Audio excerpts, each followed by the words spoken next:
안녕하세요. 주름 잡는 이야기의 박찬영 원장입니다. 안면거상 수술을 상담하다 보면 나는 안면거상만 하고 싶은데 왜 자꾸 목거상까지 하자고 하시나요? 이런 질문을 정말 자주 받습니다. 그러다 보니 목거상까지 함께 권유를 해드렸을 때 과잉진료라고 오해하시는 분들이 종종 있으셔서 그 오해를 풀고자 오늘 콘텐츠를 준비하게 됐습니다.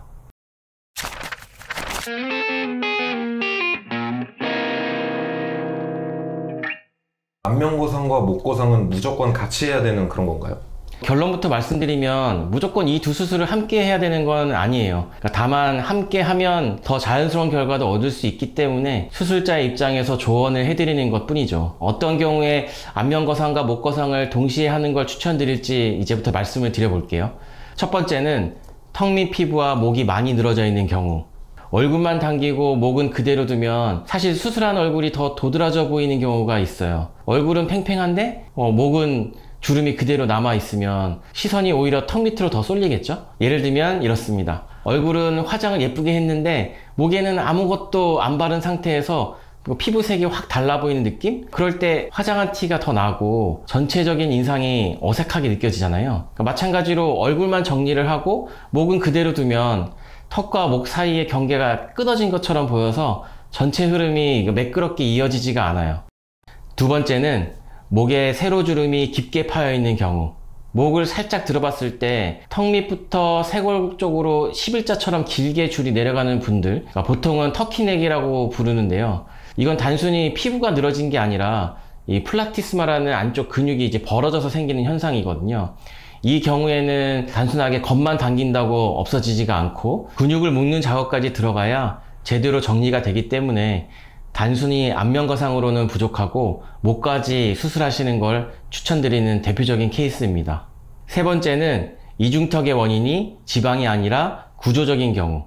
이중턱은 지방 때문에 생겼을 수도 있지만 근육이나 침샘, 이런 림프 조직 같은 깊은 조직들 때문에 생기는 경우도 있거든요. 겉에서 보기에는 살이 많은 것 같지만 안쪽에는 두툼하게 자리 잡은 조직들이 문제인 경우도 많은 거죠. 그러니까 이런 경우는 얼굴만 당겨서는 한계가 있고 턱 밑에서 직접 들어가서 근육과 조직을 정리해줘야 선명한 턱선이 나오게 됩니다. 그래서 목거상을 병행해야 자연스러운 결과를 만들 수가 있는 거죠. 그 구조적인 문제라고 말씀을 하셨는데, 네. 그 이중턱이 있는데 이게 지방 때문인지 아니면 구조적인 문제인지 좀 환자 입장에서 이거 집에서 이렇게 좀 구분할 수 있는 방법 같은 게 있나요?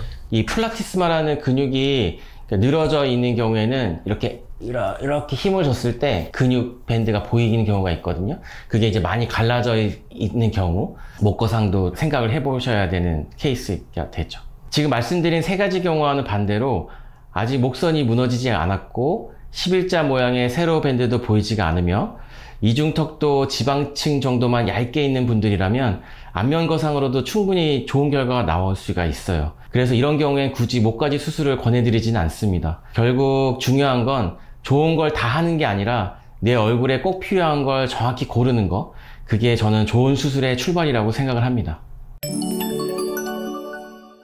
오늘은 안면거상과 목거상, 이 두 가지를 꼭 함께 받아야 될까, 이 부분에 대해서 이야기를 나눠봤는데요. 오늘 정보가 도움이 조금 되셨을까요?